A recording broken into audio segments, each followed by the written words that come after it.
At dahil nga po mga bossing ko, palapit ang palapit ang full moon, mainam na subukan nyo po ito. Or sa unang Martes, unang Biyernes, huling Martes, huling Biyernes, or kaya po unang araw mga bossing ko ng pasok ng buwan, or Monday, pwede nyo rin po siyang gawin.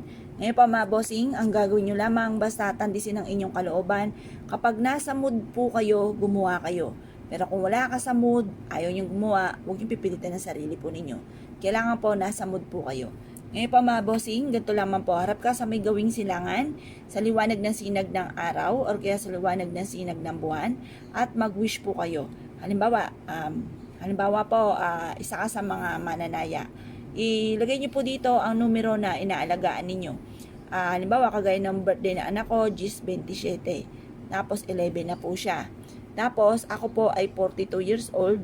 Ang mister ko ay 44 at ang anak ko po ay 19. Yung anak ko pong panganay. Tapos sabihin niyo po dito, sa alaga kung numero ay dito ako makakapanalo ng jackpot. Ganyan po mga bossing. Pagkatapos, sabihin niyo rin po dito, halimbawa, may negosyo kayo. Sabihin niyo yung pangalan ng negosyo ninyo. Halimbawa, ang pangalan po ng negosyo nga namin ay, halimbawa po, ay karinderya. Karinderya ni Apple. Ayan. Yan. Ngayon, sasot po natin.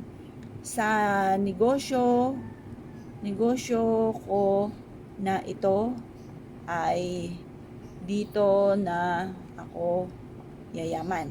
Ganyan mga bossing. Or kaya po, lagi kami karamdaman, ako ay gagaling na at magkakaroon ako ng mahabang buhay, or isa sa miyembro ng pamilya may karamdaman, isulat nyo rin po dyan, gagaling na at di na magkakaroon ng karamdaman, magkakaroon ng mahabang buhay, makatapos ang mga anak sa pag-aaral at magkaroon sila ng magandang buhay, malayo sa anumang kapahamakan, kayo at ang inyong pong buong pamilya. Ganon ang mga pag-wish. At pagkatapos mga bossing ko, ay tutupiin po natin to. Yan. Ngayon po, ang gagawin natin, kukuha ka ng isang baso na malinis. Yan, tutupiin nyo po siya.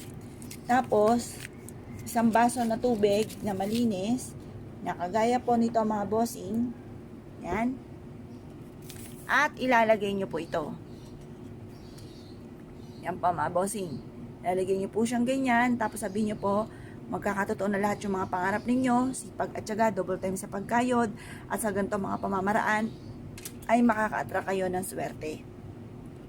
Ngayon pa mga bossing, lagi ko pong binabanggit, lagi ko sinasabi sa video mga bossing ko, kung marami kang pangarap, marami rin ang pagkayod.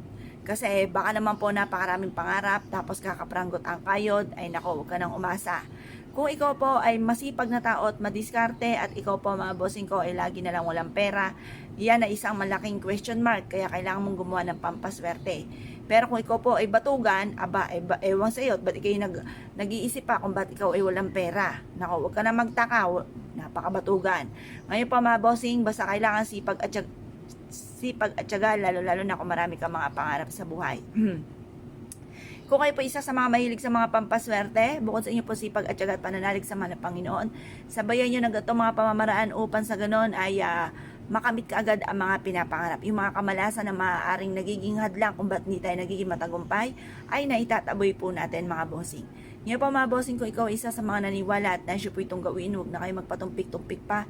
Subukan nyo po ito. Kapag pumadumi na ang tubig, itapon nyo lang yung papel at ang tubig, hugasan nyo po ang inyong baso, at lagyan muli ng panibagong wishes mga bossing. Subukan nyo po ito muli mga bossing. Kung isa ka sa mga naniwala at nais po itong gawin, ay siya mga bossing, good luck po sa inyo po lahat.